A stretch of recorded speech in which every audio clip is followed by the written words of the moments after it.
Hi guys, and welcome to a special edition podcast. Normally we are focusing on top 5 Champions League, but we thought we'd lend an olive branch and kind of look down the table a little tonight towards our fellow East Midlanders from Blue Tinted Glasses. And welcome to a preview of Forest versus Leicester.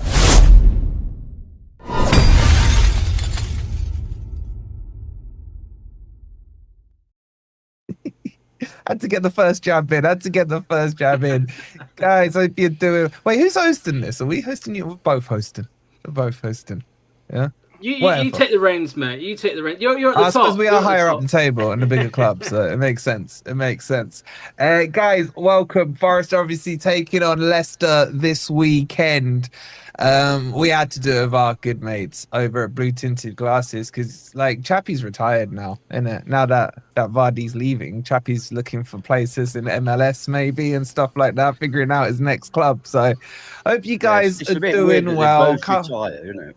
Huh? It's a bit weird that they both retire at the same time. It makes you wonder. It's a little weird, isn't it? It's a little weird. Person? New US trade deal today, so maybe Chappie's working on his visa to go over there.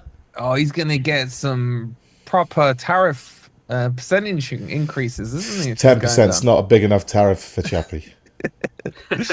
Guys, we're on both channels, so if you're watching over on FFTV, make sure you subscribe to the boys over at Blue Tinted Glasses. The link is in that blue bit in the title. Also, it will come up there on the left-hand side or right-hand side, depending on where it is for your screen. You can scan the QR code. That'll take you straight to there. I'm assuming as well, Locks is going to kind of give the same message for his boys. Yeah, obviously the your at whatever you call it on YouTube, that's in the title on ours as well. So yeah, go and subscribe. Although when you send people over to mine on a watch along, Wolfie, what they do is they subscribe so they can comment and then they unsubscribe straight away. So yeah, I can only lead the horse to water, mate. It's then down to you to entertain them. What can I say? Mate? Does this mean that we've got two lots of chats going on as well at the same time? Yeah, I've got them both here. I'll bring them both up. So I'll focus mainly on the positive ones for Forest and then the negative ones. But yeah, we got Scarlett over on your channel. We got the Footy Pundit over on ours. I think you guys can all see them both, can't you? Anything with that little kind of link thing is over from your guys. So you're missing Chappie's banter already. I know these guys aren't as good as Chappie, right? But like it's a bit like their team, right? They just Manny, I've got Manny's my pit bull down here, so that's why I brought him along. So he I'm not. You are. You're my wife. All right, Joe. Watch your mouth, Joe. Right. Just because you're now promoted and replacing Leicester, you're swapping token. Joe's back.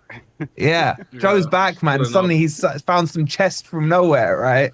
And he's starting to talk all this crap. Literally messaging me while who were we losing to the other day, Anne?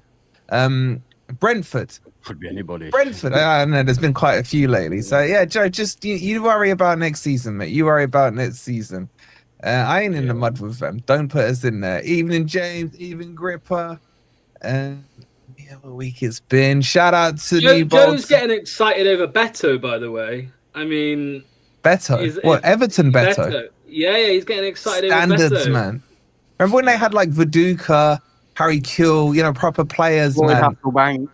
Hasselbank, yeah. Tony Yeboah. Yeboah. Alan Clark, Peter Lorimer. And someone else in the mud. Good old Jackie boy, man. What are you saying? Costing us. He's deluded enough to think you're gonna win this weekend, right? I just don't get it. Anyway, we're gonna get into it all. Make sure you subscribe to Joe. Make sure you subscribe to Jack. Make sure you subscribe to everyone. Because you will need to maybe keep an eye on what's happening with Derby next season. They'll be covering it over on Blue Tinted Glasses when they're playing them next year. So that will be the way we get our information on it. Yeah, fuck you, Joe. Fuck you, bro. All right.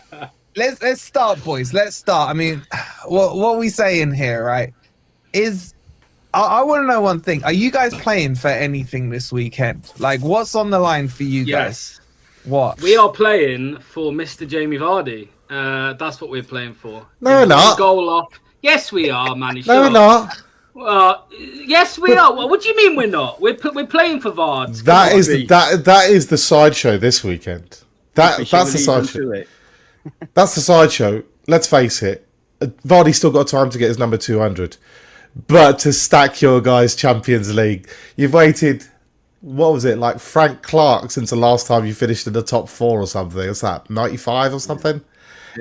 You've waited all this time, and for a relegated Leicester, not just that, the worst Premier League Leicester ever, to stack your Champions League would be beyond funny. It would be beyond. Too excited. Don't get yourself too excited because you know it could come crashing down. Look, let me enjoy it until the game starts, at least. All right, then you can have a laugh. Assuming that you're going to win and how glorious it's going to be. The problem is, you've got to actually win to get that glory. And that's where the issue is.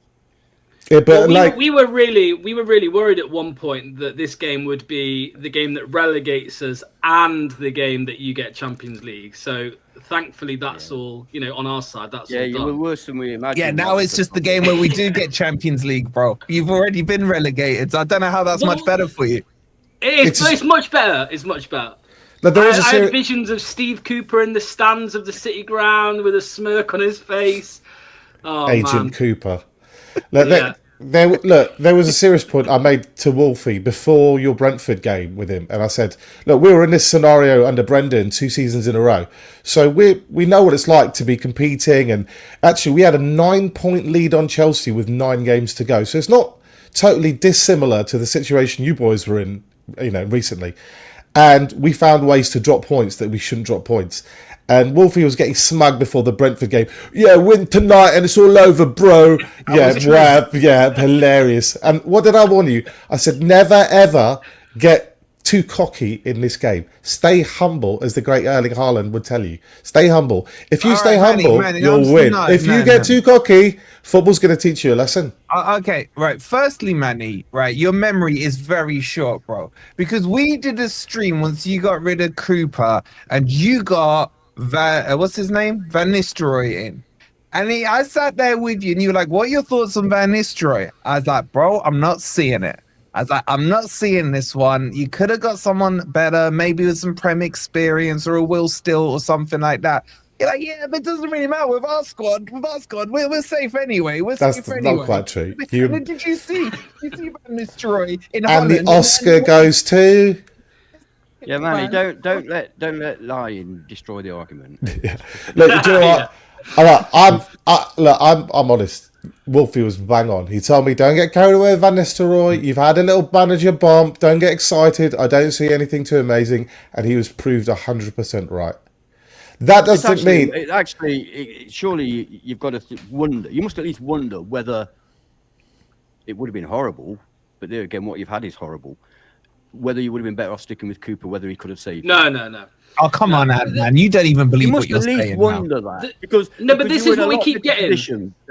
Than you are now. Yeah. Well, this is what we keep getting on our streams from the Cooper lovers in the Forest fan base. Oh, you should have stuck with Cooper, or this serves you right for sacking Cooper, and all of this. I mean, it was the right decision. It was just we somehow found somebody a lot worse than him. That's the problem. Actually, I agree with what you're saying. It was the right decision, but you needed to improve on it. That's what went wrong. Yeah, and we got worse. Yeah, and we got worse. He was. Yeah, I mean, it's as bad as it could have possibly gone with Van Nistelrooy. It has gone down that route. Yeah, it's shocking. It's interesting, right? We know all about it. It's like with us, our first year, I said, I don't care. I don't care how bad we are. I don't care how poorly we play. I don't care how boring it is to watch. If we can stay up by the skins of our teeth, then job's done. But the next season, we've got to start playing some football. And obviously we didn't. So for me, it was a no-brainer. But that first season, and I feel that that's how you could have been with Cooper, no matter how bad it was, if you'd have just stayed up somehow. Because that first season is a killer, isn't it? I mean, the three guys that are coming up, I don't have any confidence in any of them staying up next season. Yeah, Joe. Look, the truth is, English bias extends to beyond players, right? Everybody's raving about Jack Grealish. Load of rubbish. That's just the extreme example. And it goes to English managers. Oh, Gary O'Neill, what a great job he's doing at Bournemouth. He gets sacked, and then we see what an actual really good job is. Gary O'Neill's doing a great job at Wolves, and then he gets sacked, and we see what the new manager is. Steve Cooper is doing a good job at Forest. He gets stacked, and look what happened there. Manny, stop. He's close enough. English, well, same thing. He's Welsh. He's as Welsh as Locks is. You know. Oh, fuck off. No. All right, let's tell you address what, this Cooper thing because I don't want to talk about it all night because I'll get all these C-nuts coming at me saying, it's a Cooper bashing, right? So let's just get it done out the way. So if you're a Cooper, right, or whatever, cover your ears for a couple of minutes, right? We'll discuss it and then we'll move on. All I'll say on Cooper is that he wasn't good enough for the Premier League.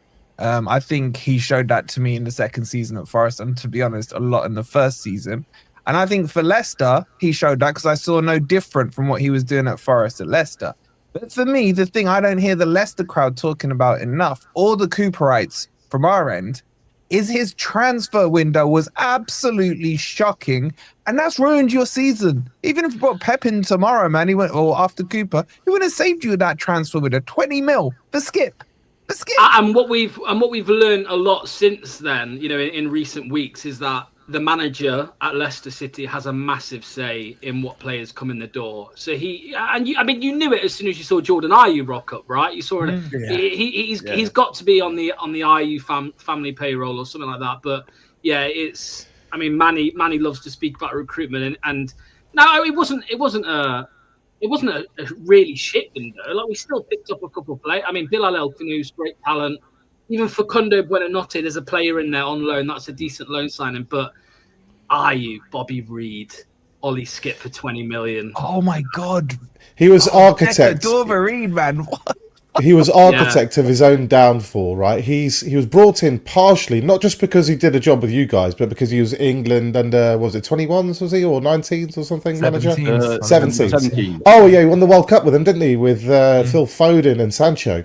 So that was a part on his CV. Very proudly, won the under-17 World Cup. Does very well with youth. Well, when we gave him players to choose, the three players that he brought were Skip, 23, so okay, youth-ish. Although I'm still debating. He's only 23. I'm still debating that 23. Locks and I know that they got those numbers. About Ant's age, man. They got the numbers the wrong way around. That's what we joke about. No, he's not 30, is he? Come on. And then he bought Ayew and Cordova Reed. That was his influence. Was it anything from these under-17 World Cup winning team or the next great thing? And then he actually played them. So imagine this. Imagine this. You get promoted as a championship team and you have a pretty solid team that does it. So Mavidini's our left wing and he's our second top scorer, scored, I think, 14 or 15 in the championship from left wing. Start of the season, Bobby Cordova's been in the room for 2 weeks, gets the start first day of the season over the guy that got you promoted. His management was terrible. His player selection was terrible. His PR was terrible. And yeah, I mean, everything about it was pretty terrible. What about Ricardo? What's his face, man? What happened to him under Cooper? Ricardo got dropped. He dropped Fatawu for Jordan Ayew. Imagine it. Fatawu is a genuine bona fide on his way to being a Champions League star for somebody somewhere, and he drops him for Jordan Ayew. I mean, what? The best thing was, he said, I watched all 46 games of Leicester last season in a month. I watched all of them in detail, and I saw what was working, and we're just going to try and improve on it. If you mean by improving on it is getting rid of the best elements of it and replacing it with absolute rubbish, then that's why he only lasted 12 games. Yeah, I gotta say though, Jack was a bit of a Cooper Happy clapper. I ain't gonna lie, Jack. Mate, I think who did we play in the cup, Manny? Somebody in the comments will say we played someone in the cup in September. What was it? Walsall. Yeah. Penalties. Imagine this. You went to penalties. Right? Ward, your saviour. Imagine he comes in July, and by September, you've got a fan running on the pitch, giving him shit in the dugout, like stood on the pitch, swearing at him. The fans were singing, Cooper, you don't know what you're doing. We went to penalties, didn't we, Manny? We went to penalties against Walsall. Ward. Yeah. Danny Ward. And it's always like the grass is always greener. People forget. Go on. I was going to say, lucky for you, like, you've moved on and got yourself a brand new manager, haven't you? So you must be happy anyway. So. Only Leicester can find someone worse. That was that. Yeah. We were right to sack him, but it is obviously the appointment didn't quite work. Rude, to be fair, got a little bit unlucky that he started off with a win and a draw, and then immediately Mads Hermansen and DD get injured for like 8 games, and that's when the bad run starts. Also, they promised him money, and there wasn't any money. But, look, it's been a stinker for us, but it's okay. After the decade that we've had, completing domestic football since the year 2000, how close are you to those 5? And the crazy thing is, you'll probably come back up again next season because the championship. They won't. They're going to get bent over, and they cheated. Remember, they cheated. We haven't cheated. We haven't cheated. Nick Suckmite DeMarco will find a way to fix the problem. Don't worry. Hey, any PSR mother screwer is a friend of mine, mate. So don't worry about it. This is a genuine thing that we should all combine. So I bet you Marinakis would love to go out there and spend another 50, 100 million quid on top of what he would like to spend, but he's handcuffed too. Yep. Oh, he finds ways out of these handcuffs. He's our Houdini, man. I don't know if Joe's still in, right? But I did see a stream where Lux was having a debate about how good or bad Cooper was. I'm not interested in the Cooper side of things. But something that stood out to me on that debate, you did over on Potts' channel, I think, a few months back, Lux, and Joe was there laughing. Oh, right? Yeah. But something that Joe laughed at a lot, and I gotta say I did as well, was when you claimed that you thought there was at least 5 or 6, maybe higher, I can't remember the number, teams it's not true, that had better squads than you. Are you still dying on that hill, man? So this was what, January, right? January time. I think my words were, we had a better squad than 3 teams. No, Joe, are you still there, Joe? You said 4, like 5 or 6. It was 4. It was 4. No, it wasn't 5. It was 4. It was 4. No. Don't even try to down. It's like 5 or 6 minimum, man. I still want to know. It weren't 6. It weren't 6. I'll tell you right now. I'll tell you what. I'll tell you what you're talking about.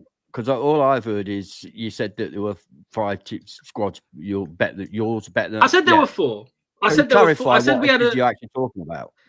Yeah, I think in the debate or in the conversation, I said that there was we had a better squad than 4 teams. But now I know that's not the case. Premier League. In the Premier League. Premier League. I said that we had a championship. No. Yeah, no. But at the time, Wolfie, we not, some of us believed that we were underperforming, and that there was more to be had out of the squad. That turned out not to be the case. Can you just clarify which those teams were, just so we know? Ipswich, Southampton. Mm-hmm. I think at the time I said Wolves. You did, and I said Everton. They were the 4. And there was another one. 5. You said. There weren't. Who? The team that's in the FA Cup final. Said Man United and Spurs is what you should have said. Who? Palace. I don't think I said Palace. I don't know. You might have. You might have. I might have. I might have. You were throwing some chest around, man. I was throwing that around because there was a certain arse on there. But yeah, so it is what it is. But like I said, I've been proven wrong because this, now I know the squad's absolutely honking.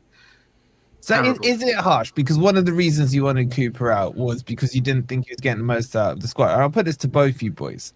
Like, with hindsight now, do you look back and think, yeah, the squad was the main problem? I know you got other issues behind the scenes and everything else, and Top and Rudkin and all that stuff, right? But are you guys like? I've said your team is worse than Southampton's on the record. It depends when in the summer you're asking the question. If you ask the question after we got promoted at the very start of that summer with 60 to 80 million pounds worth of talent to add to this, then I would have said we can build and end up by the start of the season with a squad that would have been as good as Locks would have said. However, we did sign like 7 or 8 players, but we got about 1 of those right.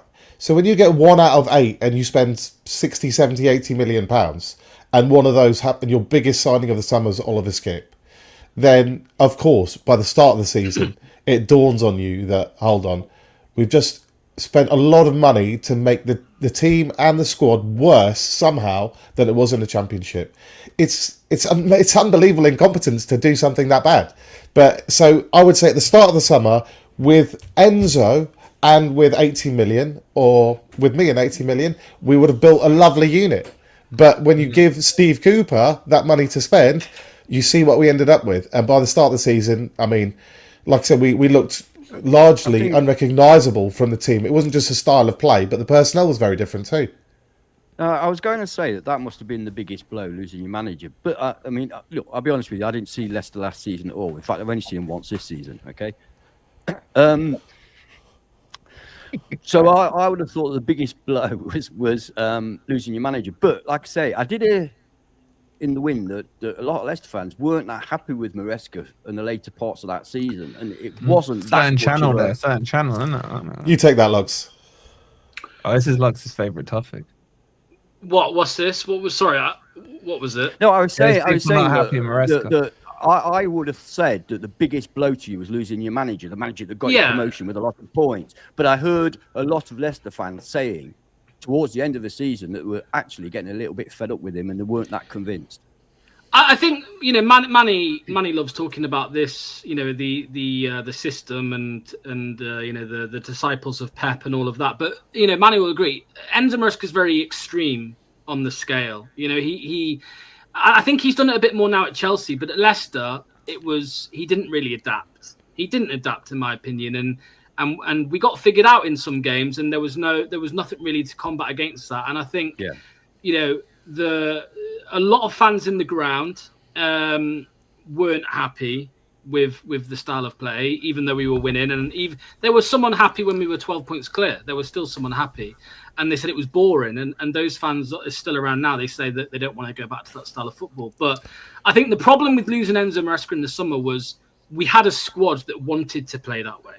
You know, whether the fans wanted it or not, the squad enjoyed playing football that way. Massive. And they wanted to play that way. So that bit of turmoil, if you like, you know, just before pre-season, that's obviously not going to help you. And then you bring in a manager that doesn't play anything at all like what you just spent 46 games playing. You know, there's no stability there. So yeah, I think it was the biggest miss, along with Dewsbury Hall. Them two together, they both went Chelsea. You could say that was just the start of the decline.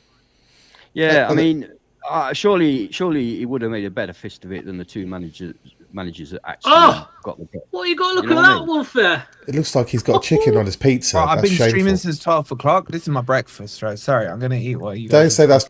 It's onions and chilies and stuff. Yeah, that's all right. The issue is that when you want to learn Enzo, Pep's system, and it goes beyond before Pep, of course. When you want to learn the system, it's not like you roll up and, boys, we're going to play 4-2-3-1. You guys stand over here. You just keep passing it and get to the wingers, and then winger will have a go at the fullback, and we'll try and get the eight. I mean, you can't learn it in 5 seconds.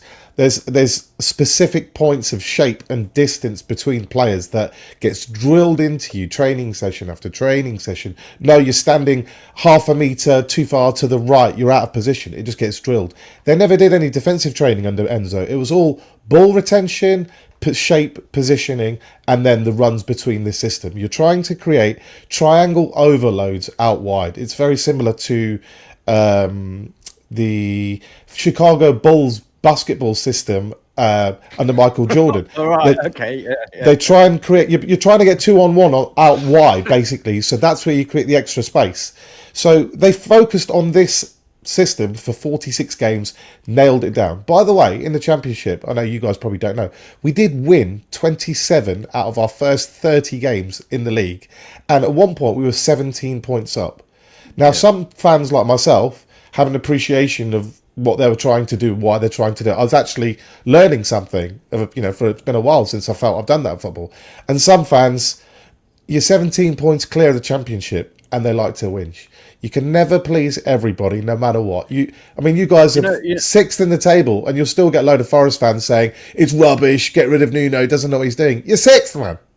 Wolfie's one of them. A couple of points I'd like to point out. One is that all these Pep clones, what they seem to not take into account is they've not got Kevin De Bruyne, they've not got David Silva. They've not got Rodri. You know, they've not got the players that Pep's got at his disposal. So Pep can play that kind of football, and it's proven this season when he has not got those players, he's struggling. And the second point I was going to make is that no matter how well you play in the Championship, and I'm only going on evidence, I'm not going on bitterness or either or anything like that, but no matter how well you play in the Championship, you have to change when you come up. Because especially if you're playing in the nice football, because I think that both Southampton and Burnley both prove that you cannot play. And I said it when Burnley came up, everybody's glowing about them. They won the league by 100 points. They were playing this beautiful attacking, passing football. And I said, they ain't going to be able to do that in the Premier League, mate. And they tried and they just bombed. So the one thing about Cooper and Nuno really is that they did actually do something different to the norm in the Premier League. Now Cooper, you know, we just, God knows how we stayed up, but we did. And with Nuno, he's the only manager that plays our type of football in that division. And here we are sitting at the moment in 6th, possibly Champions League. Now, having said that, and that's because he's done something different. He's not copied all the other managers. Having said that, next season we can't be doing this again because I don't think it'll work twice. Yeah. So so what I'm saying about Maresca is I don't know how he would have done, because if he tried to play expansive football in the Premier League, you'd have got done. There's a few points about that I'd like to make. Is that when we were in the Championship and we were doing well relative to that league, we played 3 Premier League teams that season as well in cup competitions. Yeah. So we played Liverpool away. I think for the first half an hour at Anfield, we absolutely dominated the entire game. They couldn't get the ball. Then Liverpool took over. I think it might have been 3-1 in the end. It was the kids. It was the kids. That's true, but still going to lost 3-1. So we'll put that onto the side. We went to Stamford Bridge in the 5th round? I think it was 4th round, 5th round. Yeah, 6th round, whatever. And it was 2-2, wasn't it? We were playing brilliantly again. We played well. I think the round before we went to Bournemouth away and beat them. And not just that, we absolutely played them off the park in the Enzo way. Bournemouth couldn't get the ball. We dominated the game. So look, I hear what you're saying. You know, obviously you've seen the dip in Pep, but it's not just those teams at the higher end that play that way. Brighton play that way. Have played that way for a number of years, and they're solid mid-table. They've made Europe. That's fair comment. But Brian, as you say, I've been in the Premier League for a number of years, and they've got several players that have gone for around the £100 million mark. So it does matter what the players that you've got. Absolutely, and if we'd have actually signed, you know, £80 million worth of decent talent and had a really strong hike rate, like if we'd have got most of them bang on, then we might have been in a position to have similar level performance. The problem is that you're right. We're trying to play passing, cute football, and we don't have players who are good enough to do that relative to our competition. In the Championship, we'll look good again, but Premier League's different beast, as you guys know. And there is Manny, just sorry to interrupt you. I get what you're trying to say, but we could say the same thing, because with Cooper, we played Arsenal and beat them in the FA Cup. We played yourselves and smashed you 4-1, and then we got screwed with the dodgy offside goal against Liverpool. And in all those games, I don't know if you'd agree with me, Ant, we played way better against those teams in the Championship than when we faced them in the Premier League under Cooper. No, the whole thing, I mean, it's not unusual. Again, it's not unusual for the FA Cup particularly, but the League Cup as well, to bring up surprise results, because the top teams do quite often, A, rest players, and B, concentrate elsewhere, i.e. the league. And this season, I mean, I don't think we've played stunning, attractive football this season. But we've managed to win the same amount of games as Chelsea, Tottenham, Arsenal. You know what I mean? We've won as many games as they have. So there's only, I think, 3 teams that have won more games than us, and they've only won, like apart from Liverpool, they've only won one game more than us. So, you know, we're winning a lot of games with playing a style that's not this expansive sort of type of football. So let's But as move I the said earlier conversation on, onto I this think next season, if we tried again, I think we could come undone. And just to finish that point, you do have a fair point, because the last time, well, not the last time, the time before that, under Nigel Pearson, when we stayed up, the Great Escape, as we call it, it was all, it was all defend deep with Huth and then, Wes Morgan, Big Wes, Careful. that blue legend, and then. And obviously, we brought Albrighton back into the team. We changed our formation to 5 at the back, and suddenly we found a combination that allowed Vardy to fly. We stayed up, and then we go on and win the Premier League afterwards, and that's counter-attack football. But that was 10 years ago. Like, 10 years is actually quite a long time in football, and even from 10 years ago, the game's moved on again. Like, even changed a lot. You're right. And I think you guys are showing that is a very sensible way to play when you're the small fish against the big fish, right? But there is a limitation as to how far you can get to it, which you guys are kind of finding out. There is a ceiling. So yeah, well, it's a debate. Like this. We got Aina on a free. We bought Murillo for 11 million, and we bought Milenkovic for 12 million. To get 3 players like that for that money is not normal. But the similarities is that we used to be Leicester's got a lot of Indians, and we're damn good bargain hunters. We got Mahrez, we got Kante, we got Kasper Schmeichel, we got Now you guys are the bargain hunters. You got Hudson Odoi for what was it, £3 million? Alanga 15, Murillo 9, Milenkovic 17, Seltz. I don't know what you paid for Seltz, but I bet it wasn't much. 5 million, I think you paid for Seltz. All of these are much cheaper as bargains. Honestly, that is what will get you a long way. You had a high transfer strike rate, but you're not spending 30-40 million a player. True. It made me laugh. That first season when we were getting hammered by everybody and their dogs for buying so many players, we still spent less than the rest of them in the league did. Right, yeah, absolutely. Let me ask you two a question from a Leicester point of view. Okay, like we've always had. Let me just run the likes. Excuse me. We got. I'll look you do it, bro. Do what? What do you want to know? What? Just Like, tell them to hit the like button. Read out a few chats, a few likes. Go on, Manny. You take it then, mate. As soon as you're talking. No, I'm not doing You're it. Mr. Host of Blue Tinted Yeah, you Glasses, two are bro. hosts. What you doing? Hey, I'm having a night off. Nah. If you're watching on Blue Tinted Glasses, make sure to get over to FFTV. Hit the like button, hit subscribe, and same to you guys on FFTV. Come over to us on Blue Tinted Glasses. You don't have to stick around. Just hit the like button, hit subscribe. It's free. It's free. No wonder you're the second biggest East Midlands channel. Where's your energy? I was just going to say... You don't want to go there, Luxie. Extremely miserable tits. So you don't want to go there, Luxie, at all. I'm just saying, right, there's 360 in here. The like count is low. I'm just saying that it's low. What do you would you really want to watch the build up for Tottenham Bodo Glimt to listen to us? I mean, we're on hit that like button. You got Lux. We got Could be 76. worse. We only got 17 likes. Come on, people. Come on. 17. 17. Nah. That's still higher than your league that can't position. be I get correct. that. 17 is what you dream of over on Leicester channels. I get that. Yeah, but come on, you can do better than that. And Arla, don't embarrass us. We're Champions League.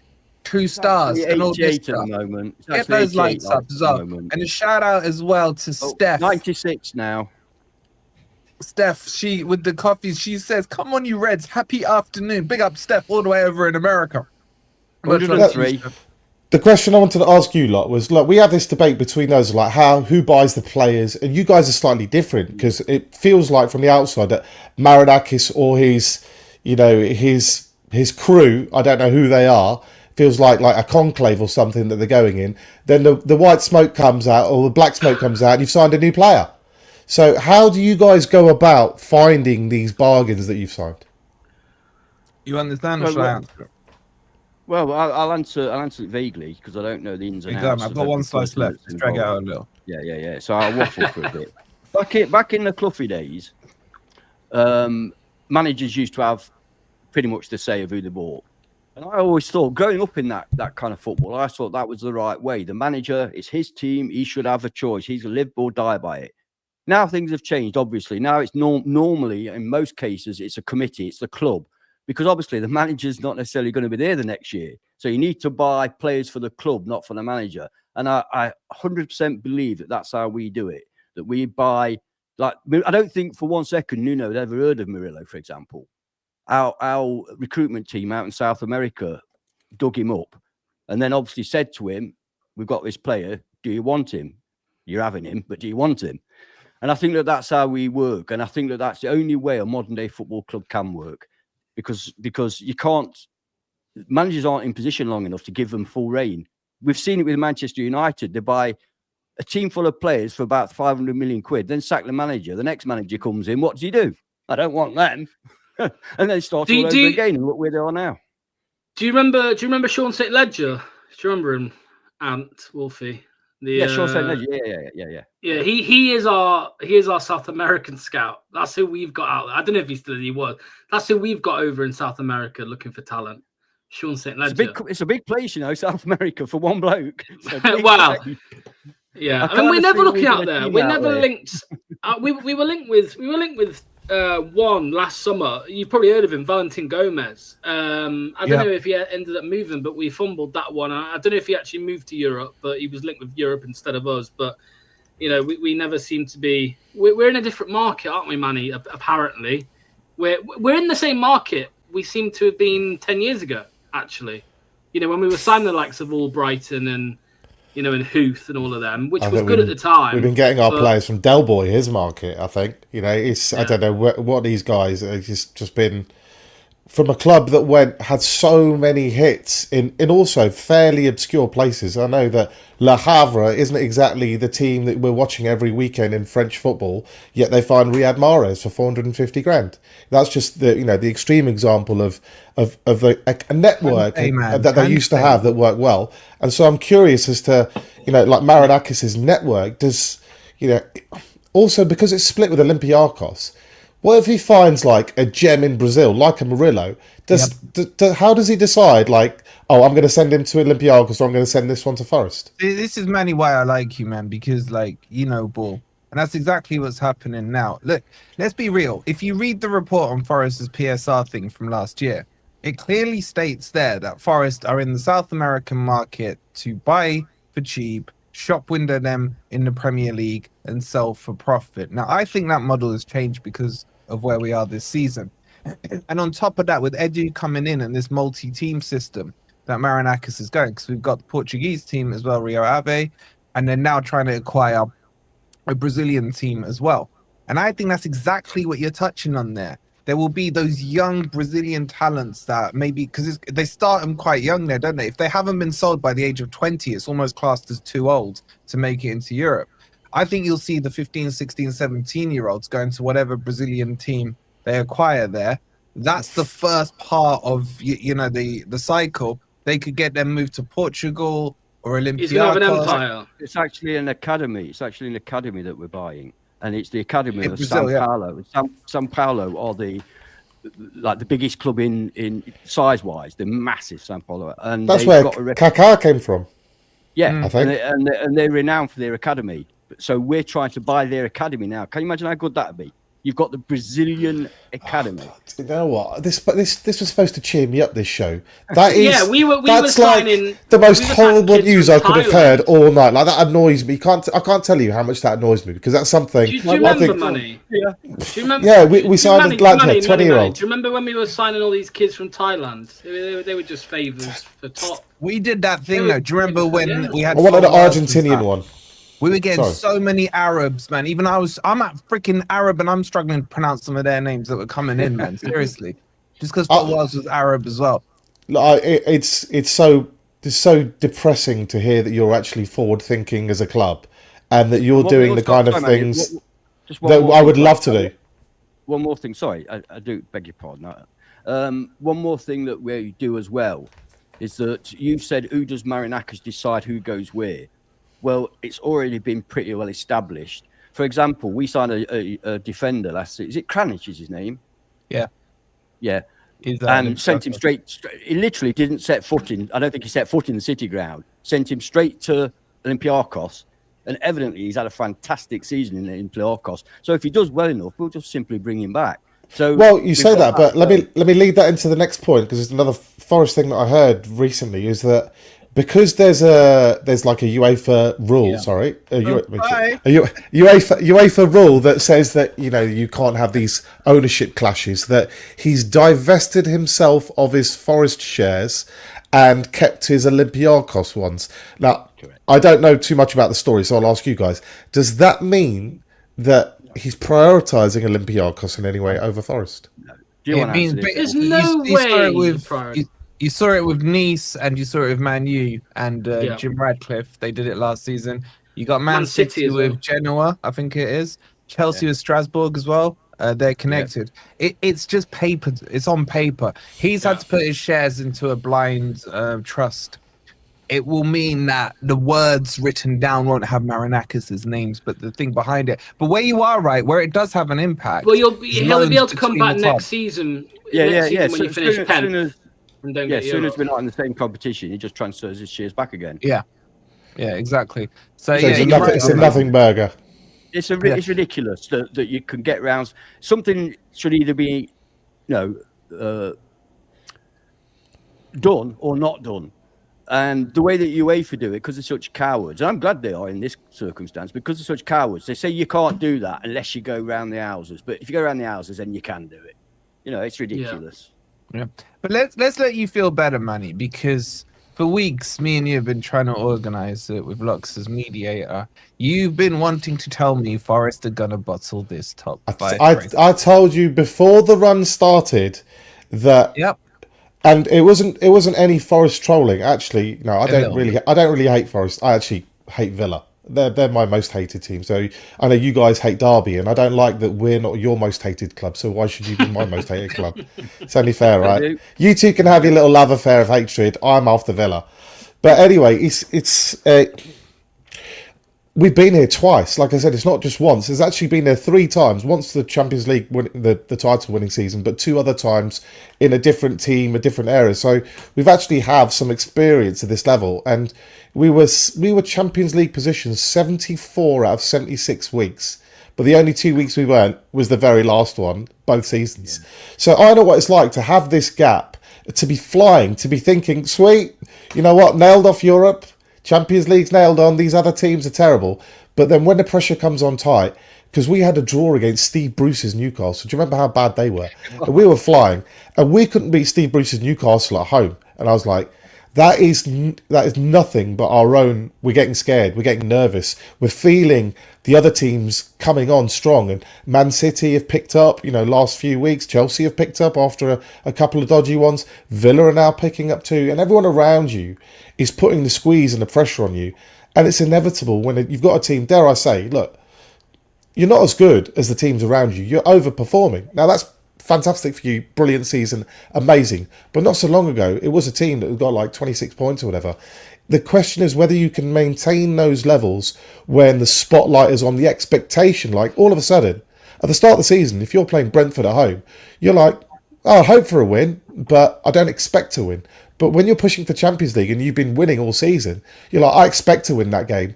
And your mindset puts a different pressure on you. I just know that we reacted badly to that. So I kind of expected you guys twice we did it. So I was like, look, this is your first rodeo. And it's not easy to get over that line when you've got all these big boys and massive resources and them spending fortunes in January to catch you. So I just saw it coming, and Wolfie's so cocky, especially on text. It's like, you know what? he needs to be told the truth. He's living in deluded Mikel Arteta land. He needs to get back to reality. So you telling me you're guaranteeing we don't get top 5? Because that's the chest you've been in. Because you can type on text as well, bro. I think you're going to finish 6th.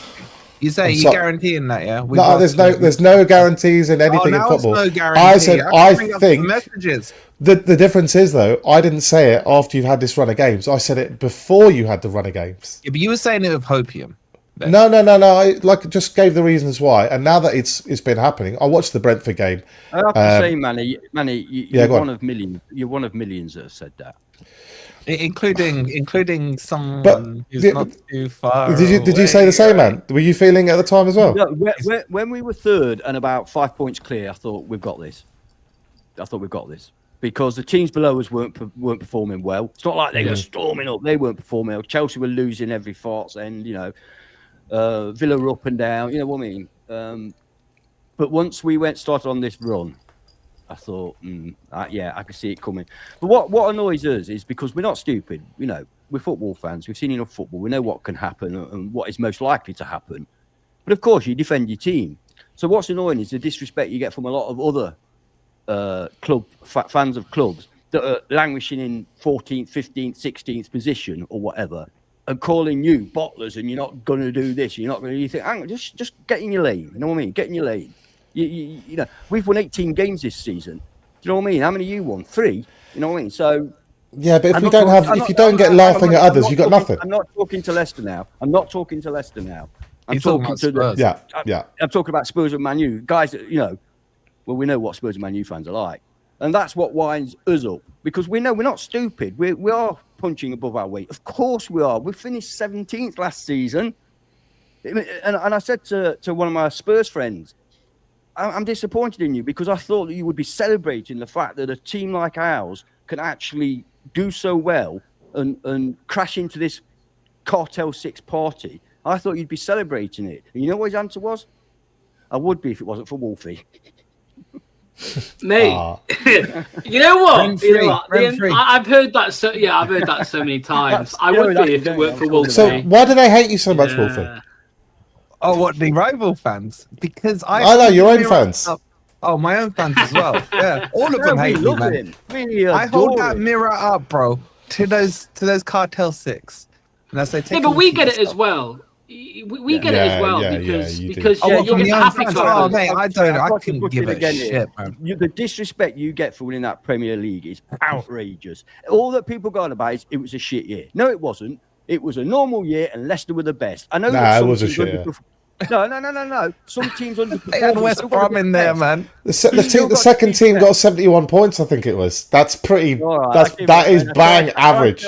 We would win the league. I know, but look, like I said, look, I'm real. But Arsenal are on 67 points now. In second place. But historically, 71 points for a team that finishes second is low, and 81 points for a title-winning team is low. But we won't just beat everybody. We beat them by 10 points. Hang on. Have we been spoiled by Manchester City and Liverpool? Because I think if you go back, teams weren't getting 80, 90, 100 points every season to win the league. I think a lot of it is because Man City and Liverpool have been so bloody good that they have got 99 points and still not won. Yeah. So, maybe it's kind of false. And to go back to your question, so why do they hate me? Because they expect these Cartel 6 YouTubers, right? For us to say thank you for the invite. I'm really happy to be here. We're not going to be here next season, but thank you for allowing us to just even breathe the same air as you. What they don't like is why you tell them why Arteta's so crap, why Arsenal are bottle jobs, why Spurs are a joke, why who else is there? Why United, Chelsea? Mate. Huh? Don't forget Man United. United. I mean, don't get me started on them. They don't like hearing the home truths about themselves. And they didn't like it, and we were just flying at that time, and they had no ammunition back at me. Even if Forest took an L, it was like, is that all you got? I'm still third. I'm still this and still the other. With our fans, I know what you're saying, because I remember.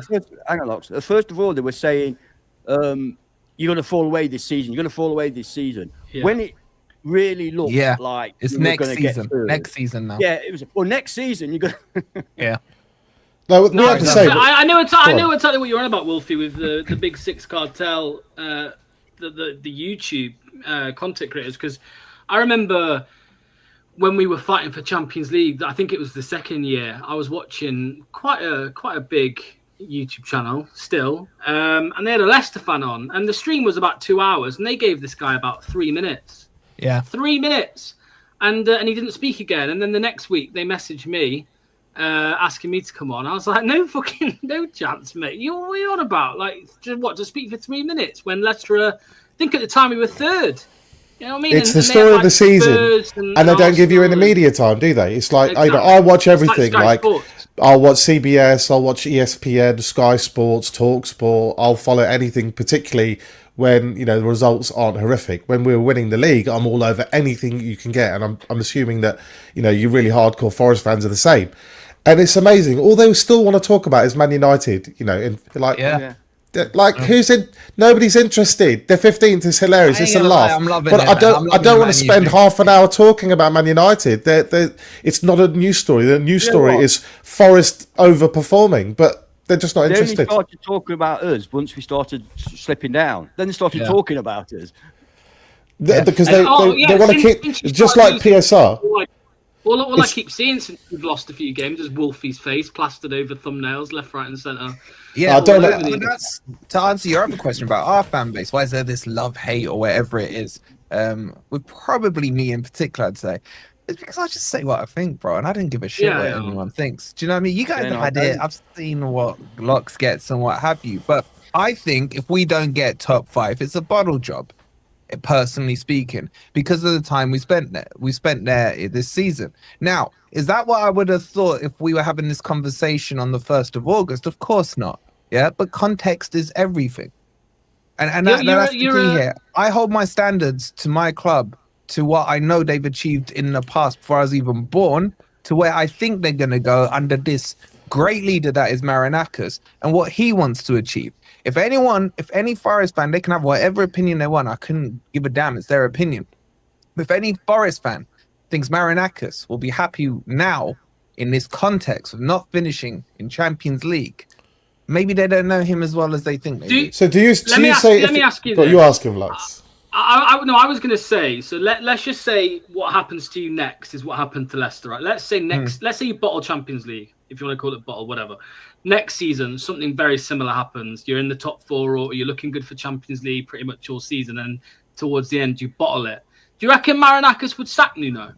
Yep. Because there were a lot of Leicester fans at the time, not many, but there were a lot of Leicester fans at the time who wanted Brendan Rodgers to be sacked after we bottled Champions League for the second season in a row, and we didn't. 100% think he would, bro, and I'll tell you why. Because of that exact example. Because a lot of your fan base look back at it now, and I'm sure they think you held on too long with him. At that stage, you could have attracted a bigger and better manager than you ended up getting once you sacked him. I mean, who did you end up with? It was Buddy Dean Smith, wasn't it? In the intro. Yeah, well, mate, they had no plan for sacking him. We had to wait then 2 games against Bournemouth and Villa, which we lost. Then they brought in Dean Smith for 7 games, I think it was, and we ended up 1 point. It was 1 point off. It wasn't you, was it? Was it Everton? 1 point off Everton in the end. So if we'd have sacked him even 2 months earlier, the points per game that Dean Smith was getting suggests that we would have stayed up. It's relative as well, because what you could make the same argument about Cooper. Cooper got us from bottom of the Championship into the Premier League, survived, did stuff that was no Forest fan when we're sitting bottom of the Premier League is there thinking, come May, we're going to be in Wembley. No one is. But everything is relevant to the context of the current situation that you are in. And it works the other way around. Change. Huh? What I said. I was going to say expectations change because I don't know about you guys, so many happy clappers. And, a lot of the mindset in the Leicester fan base is, well, we were in League One 15 years ago. Do you know what I mean? I've got that mindset. We get that this He's got this mindset. I've got that mindset. It's not happy. It's not happy. That's not how you become a. That's not how you get success. You don't get success by saying, "Oh well, we'll just accept where we are because we won the Premier League." We already had success. We could be in League One. Yeah, but we wanted to become continued success. Exactly. It's unrealistic to have sustained continued success where you're relying on the incompetence of your rivals. And as I made this point in our chat group, in my day, it used to be, let's say the late 80s, it was mid 80s, Liverpool versus Everton, late 80s, Liverpool versus Arsenal, the 90s, United versus Arsenal. And there was a top 2. The top 2 goes to top 4. Top 4 goes to a top 6. The top 6, if you now include Newcastle and Villa, who have got big fan bases, lots of money, is now a top 8. Steady on. But we should be in that money with what we did in those years. Because our wage bill and our budgets are relevant to PSR. The difference is PSR. You're right. If we was massive last season, 107%. Yes, and the reason it was 107% of revenue was because the revenue was reduced because we bottled Champions League. If we'd have got Champions League at least one of them 2 years, we would have been able to sustain that level of spending for longer, and we didn't, and we bottled it, and then we budgeted for 8th, and we got relegated. And on top of that, this is turning into a domestic. But my point is that if somebody else has 2 or 3 times your budget every single summer, sooner or later they're going to usurp you. It's only a question of, it's not like, like Chelsea, right? They're a bit of a laughing stock for a while. Todd Bowley's come in. What do they know about football? Just throwing money.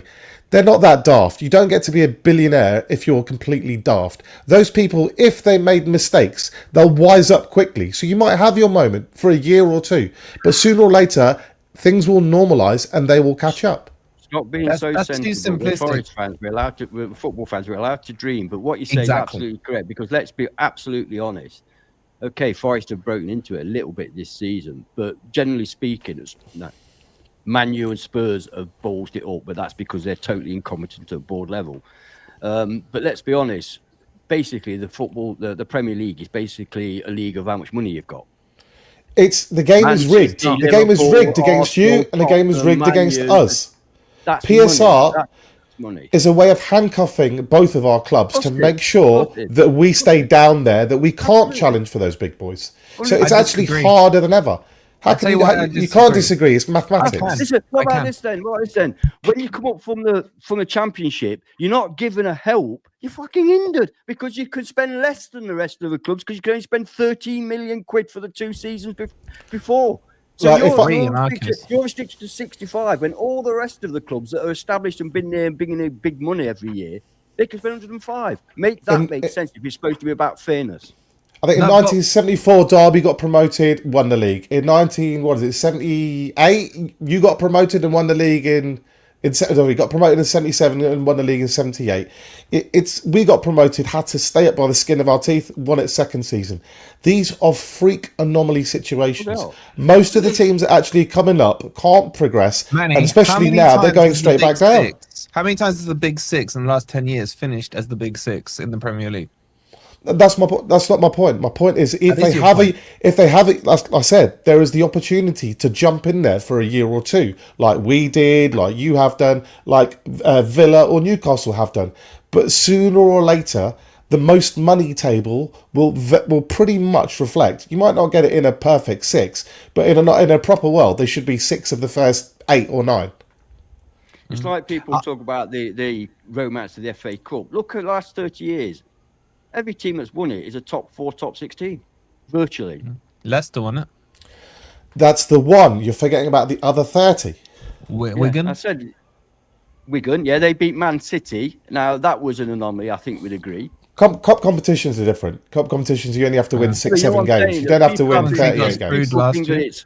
People think it's a fair playing field, but when you look at it... No, I'm not saying it's a fair playing field. I'm saying the map is changing for 2 reasons, right? The 3 teams that are coming up are so shit that there's other 17 are almost guaranteed unless they balled it up, right? Look at Wolves this season and Palace. Ballsed it up massively at the start of the season. Easy recovery to get away from it. That's one thing. The second thing is revenue coming into all these Premier League clubs that have been in there 2 or 3 years is more than it was 10 years ago. Okay, so that revenue is enough. Look, and I always use these examples. Everton, who were in financial trouble, still didn't sell Braithwaite to Man U. You've got Palace, who didn't sell Gueye to Newcastle because they're like, we don't need to. This is the difference in it. And the third point is they figured out the loopholes around PSR. Forest sold our crappy keeper to Newcastle. We took their academy player in Anderson for £35 million, even though it's 12 million, and everyone balances their books. Chelsea did it with Villa. You saw Newcastle doing it with Brighton and all these things. So these loopholes are done. And this is what I'm saying. All these teams have improved. Yes, you're right. And they're all mid-table and they're pretty good teams. They're nice Newcastle to watch. All those teams have improved a bit, but how many of them are consistently for a period of 5 years challenging for Champions League? But I'm saying, man, not one, not a single one. It's changed in the last 2 years. Do you guys think you're going to be in the Champions League mix or the European mix for the next 5 seasons? Are you insane? Yes, I can believe that. As a fan, I can believe that. I love you, Wolfie, but that's just nuts. Well, let's put it this way, Manny. If we got into the Champions League this season, that probably gives us an extra 80 million. We've already got an extra 30 million by finishing in the top 5. Plus, we are now. It will now be the year after the third year, so we can have the full allocation of PSR money, 105 million. You add all those up together, all of a sudden we're in a position where we need to sell nobody. And not only that, if we're a Champions League team, we can.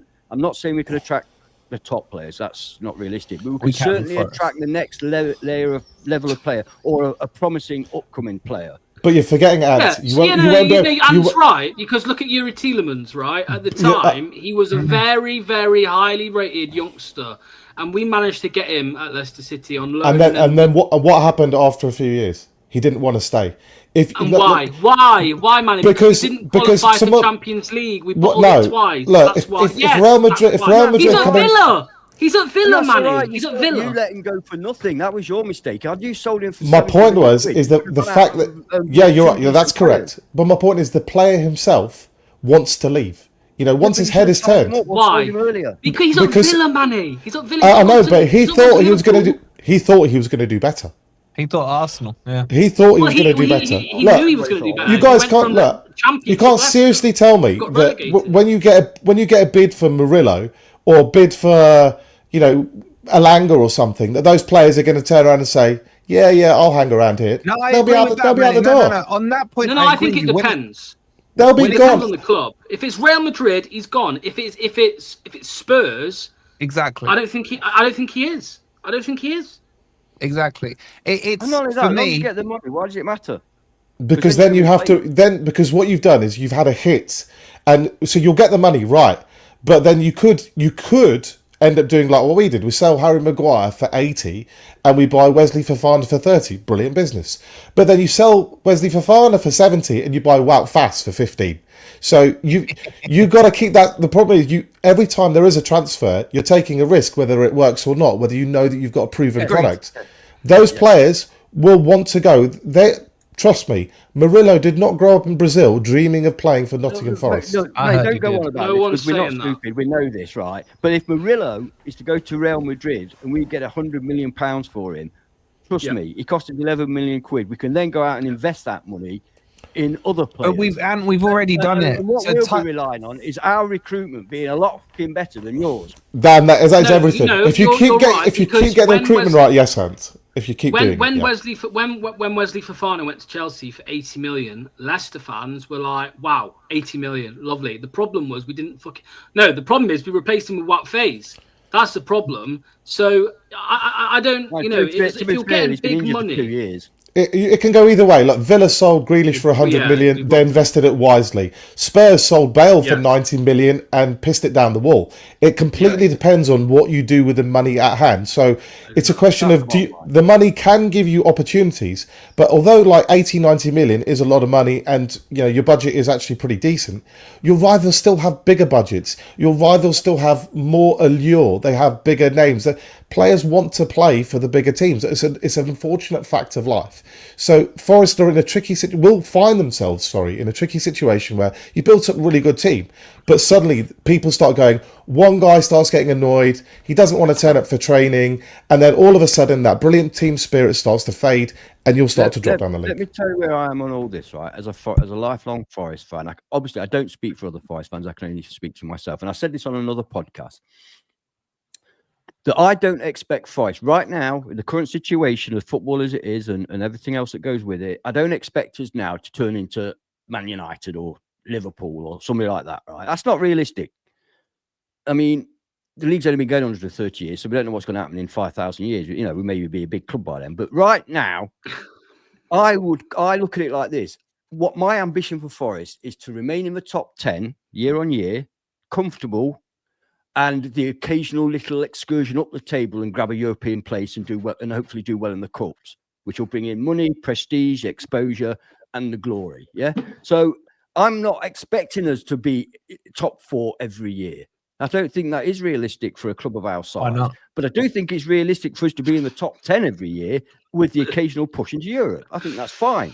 And as a Forest fan, I would be happy with that, particularly considering the last 25 years we've had. It's all subjective. And this is... Well, this is what I was saying about happy clappers in the Leicester fan base, because people like Manny, for example, will say, "Oh well, you've got no," because Leicester, a lot of Leicester fans aren't happy that we fumbled the bag. We fumbled it, Manny. The kids in your the kids in your echo chamber feel the same way as you. More seasoned worldly fans take a more mature worldly view. Did we fumble the bag? Did we fumble the bag? Yeah, of course we did. Exactly. So why can't fans be unhappy with that? Because we've been fumbling the bag for 3 decades before that, mate. So the people that transformed our club. As a Leicester sort of heart searching soul to soul. Do you think we perhaps ought to talk about the game at all, or not? We've done any preview. I wanted to watch the with hope. It's only funny if Bodo Glimt score. Actually, does that mean that Leicester fans should be supporting Bilbao today? Because we don't want. Because I think Ant told me that if United win this competition, 6 gets Champions League. No. 6 in the Champions League. The top 5 plus Man United. Oh, so only I got it. Okay, so not 6th place. I understand. Oh, right. Okay. I thought you were turning into a United fan for a few games. Okay, I understand. No. I'm gonna have to when they play Villa, but I don't know if I can. All right, so let's just do the team stuff, right? Guys, we got like 370 in here. Make sure you've hit the like button. Make sure if you're watching on our channel, you subscribed over at Blue Tinted Glasses. They're always arguing. They're worse than us at times, right? If you're watching over there, We've got this guy. It is him, and then he's got a few receipts. Kids throwing their toys out the pram every week. This is what you got to deal with. This is they've watched football for 10 years, and they think we win the league every year. No, it's bullshit. You can dream. So get those likes up, guys. He's jealous that success came when he was 50, not 20. That's Manny's problem. Nah, Martin O'Neill, another person who saw the light and changed from red to blue. You hated him when he first came in. Well, he lost the first 10 games. That's why. There you go. Flip flopper. All right, let's talk some team stuff here. So I've got Ant to do one for Forest, and I've got Lux to do one for Leicester. Lux, talk me through this shit, man. I mean, seriously, what is this? Well, can you make it big for me, Wolfie? For ages when you said it. Do we have to make it big? Man, he was meant to be good. When you're my age, you need a bit of help. Yeah. Let me just read it out. Can you read it out? I can't quite see. I think this is actually the lineup that we had against Southampton and at Manny. So Stolarczyk, the winning lineup. Hermansen's injured. He's played his last game for Leicester now. Yeah, he's on his way out. He'll be gone this summer. So we've got our backup, our future number 1, Stolarczyk. James Justin. Oh, yeah. I mean, you know, it's a shame with Justin. Wolfie, what's your opinion on him, mate? Because pre-injury, he was in the England squad actually. He looked like a really, really, really good talent, but I think JJ's just lived in Ricardo's shadow, to be honest, even within your fan base. Like, he won't ever be good enough because Ricardo's still out, isn't he? Is he out? Where is he? He was out, and then he's basically out every few weeks, to be honest with you, mate. And I just think you hold that right back position, and you lot still talk about, remember when Ricardo would invert into the midfield and Justin can't quite do it and what have you. I think he's a decent right back, but I also think, especially under the Cooper regime, a lot of the goals you conceded were partially his fault, or at the very least down that side of the pitch you were conceding a lot, and you have to hold. That was Cooper's problem. You can say Cooper's problem, but Justin was the man on the pitch to deal with it. I don't think he's helped as well when, like, I was watching you guys more so under the Cooper regime. I don't think your right winger was really helping too much either. So he was almost patrolling that on his own. At the time, we were playing, I think, Facundo Buonanotte quite a bit on the right hand side, and his tracking back was just non-existent. So Justin was pretty much isolated, and even Wilf. I mean, Wilf, I think back then was playing in the 10. Indeed, so even he was slightly too far, up the pitch to support Justin. So, and then with Wout Faes, is James Justin, on the left of it. I mean, it's a nightmare. So, but I think he scored your goal of the season. I think that's fair to say, the one against Arsenal. That was an absolute banger of a goal. But I don't think he's the sum of all your problems. For me, I don't know what partnership you think is good in this centre back pairing, man. I think Cody's too slow. What's the Italian dude called? I forgot his name now. Caleb Acoli. Yeah, I mean, he looked like he had the physique to do it, but he looked like a bozo at the back. I think freaking Sideshow Bob thinks he's better than he is and has got an ego. And then Luke Massive Thomas, ego. yeah. Massive What's ego. happened to Christiansen? When did Thomas sneak his way back in? Because he's never really impressed me that much. So there's been a few Victor changes since I've Christiansen. properly watched you guys. Christiansen was crap, by the way. He was crap. He's off to Everton now, apparently. Off to Everton. Good luck, Everton. I think if I'm being honest with you, when I look at your team, the players that stand out to me are El Khanous. I think he's slow burned his way into looking half decent at the moment. He'll be off. And I gotta say, Ndidi has actually probably been decent. I wouldn't say he's been amazing, but he's been consistent is probably the better word for me. And your keeper, obviously, he's injured at the moment. The rest of it, bit park players, man. I mean, I use a joke. I don't even know who that right winger is. I ain't ever seen him. And Vardy's like, looks like Chappie and is as old as Ant. So like, enough's enough, surely with Chappie. So with Chappie with Vardy. Oh, Chappie as well. So I just think your team actually looks worse to me than when you had a fully fit team with the likes of Ricardo, with Mavididi, with what's his face? Who's the other winger? Fatawu. The good one. Fatawu. Yeah, him. I mean, I can still remember his reveal song. It was pretty catchy when you did the reveal in the summer. I think your team right now looks really bad. Really bad. And I ain't just saying that. You guys know I've bigged up some of your play. I even put some in a combined 11 of charity when we did this in the reverse fixture. I just don't think Rude has settled on something. I've seen him play back 3. I've seen him play back 4. He's probably going to stick with this because you managed to beat bottom of the table Southampton. I don't think Rude cares, and nor do I think half those players in the squad give a damn at the moment what's going on. And the fact that you're not sitting here, it's not even on the beach, man. You're drowned. You're literally like, you got teams on the beach. You went into the water with weights around your ankles. It's crazy, man. So I think this squad needs to be ripped up, needs to start again. And if I were you, honestly, I'd be looking at some of the youth players to have a look at them. And I'm not saying this because you're playing Forest. This is besides the point. That's what we want. We'd rather that anyway. Yeah, we want to see you. I get the 200 thing with Vardy, but Vardy's not there next season. Bin him off. I wouldn't give a damn. There needs to be that ruthless. 199, 200. Bin him off. Have a youth player there. See what he's got. Do you know what I mean? Are you really going to use him next season? Huh? Well, yeah, but the Vardy situation is different. I mean, I agree with you on the rest of it about playing the ones that are going to be here next year or playing the youth. But you can't bin Vardy off. I mean, I hear what you say.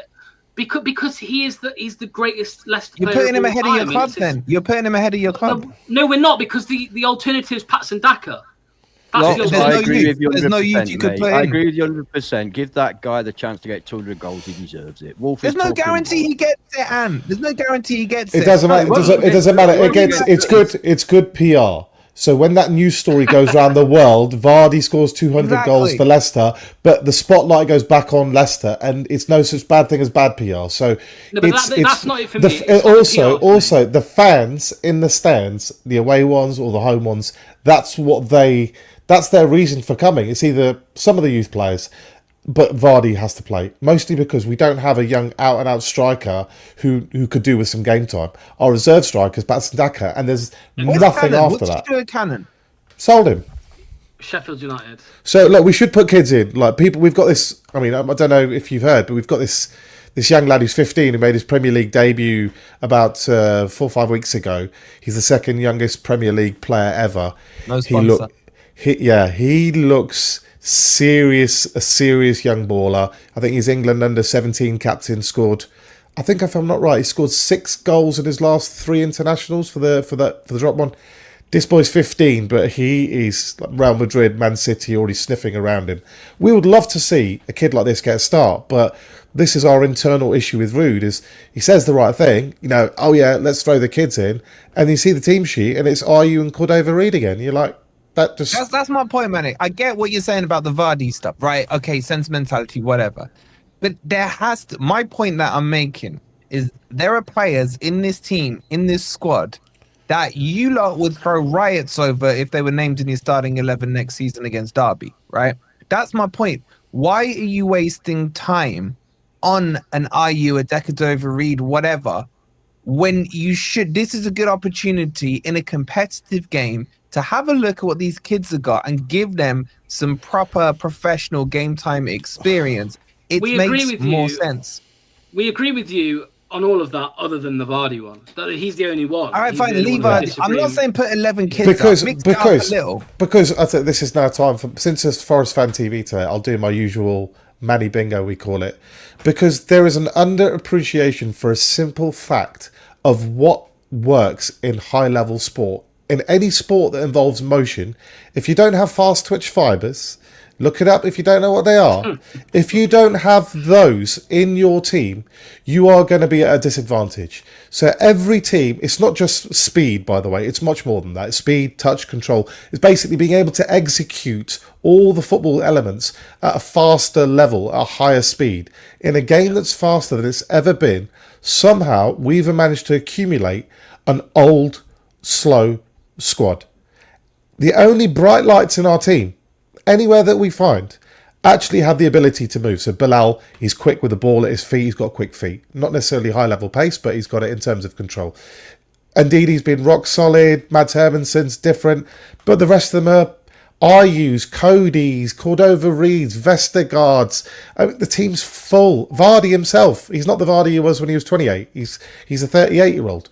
So our average age ended up being something like 32 for our squad, which was the equal oldest squad in the Premier League. And it's no coincidence why we're down. The reason why Forest have done so well this season is, in my opinion, the two wingers. The two wingers allow you to play that way effectively. If you didn't have those two, then you're going nowhere this season. You can't sit back and defend. You can't. And that Alanga goal, what was it, like 9 seconds where he ran? That is the perfect example of what I mean. Is that you can have Anthony Alanga, who's a really good talent, but he's not the best winger in the world. But his speed, his execution, his performance in that particular goal is at such a high level. No defender can defend against that. Unfortunately, we used to have players like that. Kante was so fast to the ball at winning it. Unbelievable. Mahrez, his close control, over 5 yards, beating a man easy. Last season, we used to have Mavididi and Fatawu, similar, absolutely electric. This year, the team dynamic has changed because two managers in a row haven't recognised that speed kills. As I say, I feel the need for speed. And that is what we need to get our hands back on. And that is what you guys have done really well. Wolfie, ability. Ability plays a damn part in football IQ as well. Do you know what I mean? It's like, the joke's gone over your head. The joke's gone over your head. Oh.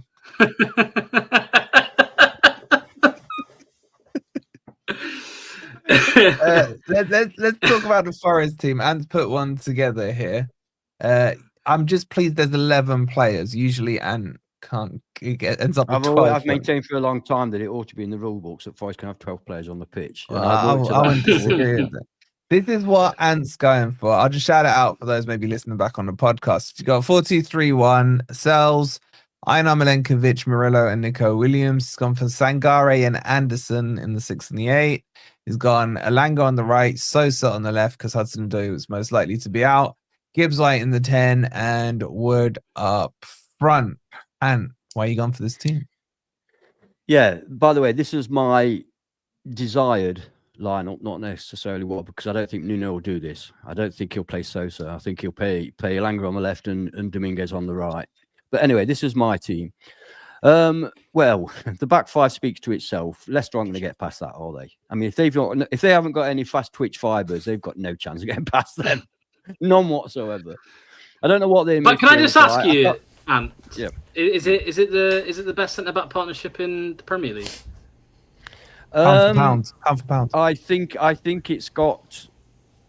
Yes, it could possibly be one of the best. I wouldn't say any of them was the best because each pair's got different types of players and each play differently in each match. So, but I think they're a very, very good pair. They're very difficult to beat. They contrast each other's styles, and I mean, our record speaks for itself, obviously. But don't discount Aina and Williams either. Williams is the most improved Forest player we've seen for a long time. He's been superb this season. Even in performances where we've disappointed, generally Williams has at least been able to hold his head up. And Aina, I don't know where he's. Well, I do know. Obviously, I know he's come from, but I don't know where he's been all his career because, wow. Now I don't know your midfield. Remind me using your midfield because I don't really know them. It'll probably be Wilfred Ndidi and Oliver Skip, most likely. Okay, well, Skip, I'm sorry, it's going to struggle. That midfield of ours with Sangare and Anderson, they're both like a tackle. Anderson is like a terrier all over the pitch, and they can both pass the ball as well. Sangare's forward passing is exquisite. We've not seen. And what's happened to Yates? I thought Yates was like captain a while ago, and he was doing quite well. He's club captain. He may well play. This is my team, not Nuno's. Okay. So he may well play. Although Sangare was chosen for the game against Palace, only about third start of the season. With the way that the season's gone, right, it looks like this predicted lineup team should have too much for us. So what has gone wrong in the last 4 or 5 games? What isn't working that was working? Right, you know what? There's a couple of things. One of the things will amaze you and you won't believe me, and that is that Aina's been missing. Because our back four is a superb unit. They all know what each other's doing. They all know where they're going to go. They all know when to attack, when to defend, when to cover. With Aina being out, what it meant was that Williams, who's been superb at left back, had to move over to right back, and we had to bring in another left back, whether that be Harry Toffolo. Mainly it's been a Harry Toffolo, but it was Marino for a little while, and they're just not up to the job. They're not. I'm not saying they're bad players, but they're not on the same level. So that, in effect, changed our entire defence, and that's when we started letting goals in. Now we've got them back now, so I'm hoping that we'll get back to normal. Because it is a very good defence with. But he doesn't look fully fit for me. And Wood is Wood like? I'm only joking about fantasy football. Who doesn't look fully fit? Aina, to me, doesn't look. Aina will be fully fit.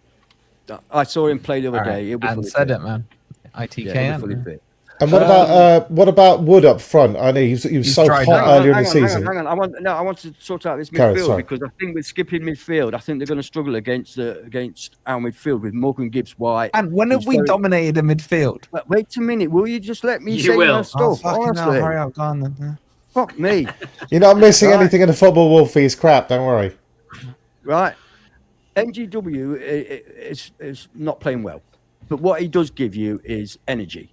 Lots and lots and lots of energy. So he'll be around your guys like flies around jam. Yeah. Anderson also is incredible, and Sangare we're hoping is going to be the 6 that we need. So that's fine. Up front, Ilanga, Sosa, speed merchants. I hope your left backs are quick and good and reactive. And then Wood. We all know what Wood's done this season. Yeah, but he's dried up, and you can't deny that. It's Leicester we're playing. I'm hoping. If we rewind to the last time we played this season, unfortunately, I'm going to praise Wolfie. Probably the only time all stream I'll do it. He did say one thing clever. Occasionally, he gets you throw enough against the wall. Some stick and all that. Exactly. But it was that Forest are a classic counter-attack team. So if you want to play possession and if you want to come on to Forest, that's exactly what they want. And Leicester will make the mistake of thinking, we're going to try and control the ball and we're going to spring against you. Now, Rude traditionally likes to play a bit of possession. I'm hoping that Rude kind of sets us up in a bit way to sets us up like you guys set up and say, hey, we don't need points. We don't need points for anything. It's on you. It's on you to come and break us down. Yeah, that's when we struggle. That is when we struggle. But I don't know if Rude will do that. Being a local derby, I think he might get his blood up and he might want to go for it. Especially as you've got nothing to lose. What's the point? Cooper did, wasn't it? You've got nothing to lose. Cooper did that, didn't he? Yeah, I told you he would. Yeah, Cooper did it, and that was 1-1 at half time, though. No, it was an easy game, mate. Yeah, no matter what it was after, that was an easy game. But we're not playing how we played when we met you. We're not playing that level. Neither are we. We were Is there better any? then than we are now. I don't know if it makes a difference that we actually won a game and we scored a goal at home. I doubt it, to be honest. I doubt it. Doesn't. I doubt It it. actually makes me feel better because that whole haven't scored thing, I was getting a little worried about it. It was Southampton. Draws up there. He comes on cocky. Back. On the phone and that. Really. I'm not hating on Forest, but my concern for you, if I was a Forest fan, is that it seems like the recent performances have been kind of relegation. It's like Forest from last season and the season before, rather than Forest from this season. And can you refine for those last few games? Like, what if he's sitting there going, Leicester win, West Ham win, Chelsea, yeah, get a point, all sorted, we're good. It's just, it's just no, not. He'd say Chelsea win. He'd say a win. No, I'm saying draw. Some of our players are looking. You can't be saying win against Chelsea. Surely no, not. Forest. If we win the next 2 games, if Chelsea beat Newcastle, Forest, and I want this to happen just so it's funny, right? Chelsea and Forest can play out. Do you remember, you might remember it, Manny, back in the old World Cup days. 1982, Germany versus Austria. Yeah, they just passed it on the halfway line. They had a draw because both teams would set them through, and nobody attacked at all. They just kept on. They're like, we're not going to press anyone. It was a joke of a game, and that was one of the reasons that happened in the Premier League on the final day. I'm there for it. I'm there for it. So I ain't a snake, Woolsey, right? I'm just saying it'd be funny, okay? Freaking these Newcastle lot, I swear to God. It will probably look like we're doing that no matter what anyway, the way we that's how we play anyway. We'll just let Chelsea have the ball and nothing will happen. Just say, give them the ball and we'll sit back and you have the ball. Let's get some predictions in. Right, chat, get your predictions in on both channels. We'll bring them up. Luxy, what you saying, bro? How you seeing this one? I know what he's going to say. He's going to say Desmond. No, I'm not. You always say Desmond. 2 goals against our defence. Are you mad? I'm actually going to. I think I'm going to say something even crazier. I'm going to say a 1-0 Leicester win. A 1-0 Leicester win. Yeah, Jamie Vardy with his 200. Trust me, that's not crazy at the moment. Yeah, I think it will happen. I think he'll get his 200th, and I think it'll be against Forest. So, it might sound a bit. It probably sounds crazy to Leicester fans than it does to Forest fans, actually. But yeah, 1-0 Leicester win. Vardy. See, I like the idea of Vardy getting his 200. I don't mind if it's, but I have these visions seeing him trying to run against Murillo or Milenkovic. I can't see it. It'll be more like a dive in the box and he'll win a penalty.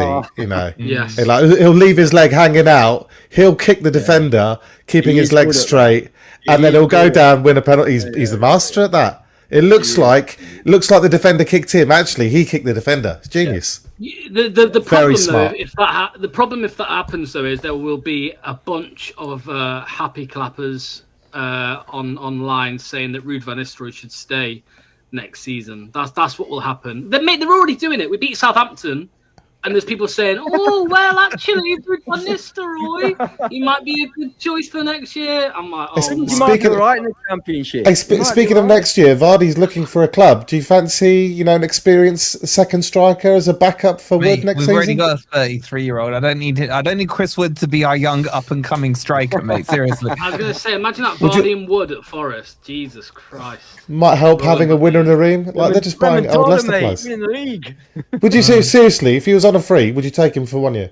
You couldn't pay me. How many Premier League goals has he got this season, Manny? How many Premier League goals?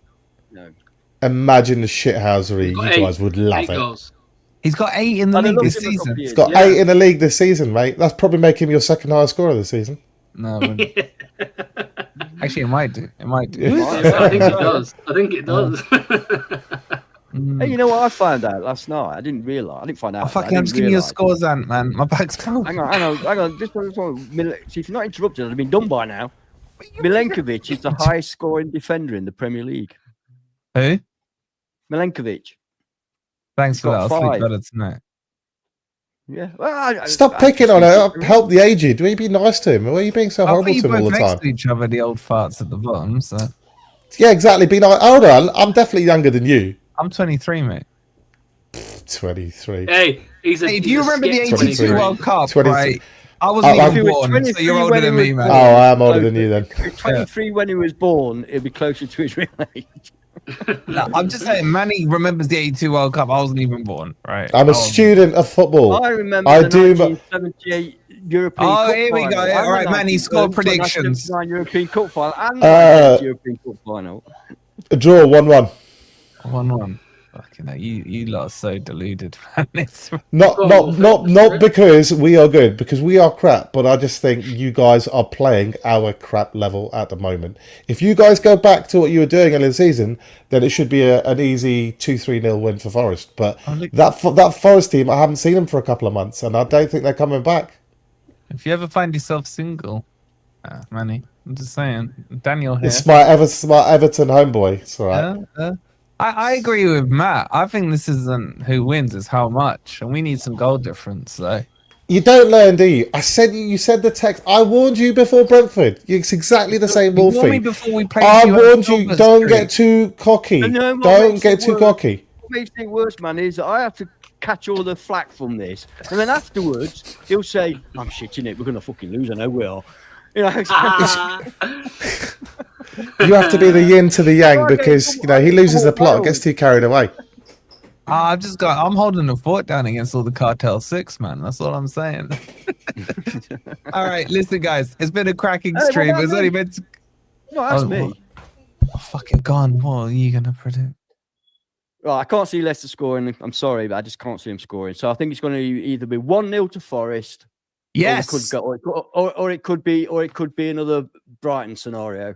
Come on, Bilbao. Make my Brighton. night. What happened in the Brighton game again? We won 7-0. It won't happen. It can't happen. Locks, don't worry. 7-0 with 33% possession. We'll get one of these Leicester fans on the pitch again at the City Ground smacking. Yeah, don't worry. I will tell you, we were sitting together at 5-0. I was still nervous, man. I'm not Is Hudson-Odoi out, by the way? Is he? Yeah, he's out. Yeah. For the season. Yeah. Because that Sosa looks a bit average. Yeah, that Sosa's pretty budget. He's not been playing at his best for a little while. Hudson-Odoi. I'll leave it with this. It's like every time I hate on a footballer, they always score against my team. So I look at Sosa and I think you're garbage, mate. So guaranteed that he's going to score. Well done. Thanks for that. You should have seen me and Nketiah, man. I was like, don't let him near my club. When he scored the offside one the other day. Tony, though. He's terrible. Historically, Chris Wood, because he obviously used to play for us. I think when he played for Burnley, he scored quite a few times against us. So he scored quite a few already this season against you as well. Hat-trick against Newcastle. He scored 2 against them at Filbert Street, not Filbert Street, bloody King Power. King Power, didn't he? Today, he loves a goal. Yeah, he loves a goal against it. He'll score another one. Yeah. All right, we'll call it there. Make sure you subscribe over. Honestly, we have so much fun with these boys, and yeah, Chappie, we're never doing shit with you again because you're gonna be in the MLS. You're useless. Please hit the like button. Make sure you're subscribed. We're back tomorrow on our channel with my preview for the game, boys. What you got going on tomorrow from your end? Well, this was our preview. No match preview tomorrow, but we've got a video coming out tomorrow. But yeah, the main one will be the watch along on Saturday. So we'll be trading blows again, I'm sure. On Saturday. This could be fun. It's on Sunday, so if you want some interesting, funny, high quality debate, watch the watch along on Blue Tinted Glasses rather than Forest Fan TV. All you Forest fans, I'll be sending my lot there when we score. You won't see Wolfie talking about a 10-0 wins. You'll get some real decent analysis. All right. We will see you guys tomorrow. They'll see you tomorrow. Have a good evening. Come on, Bilbao. Come on, you Reds. Come on, Bodo. You Reds.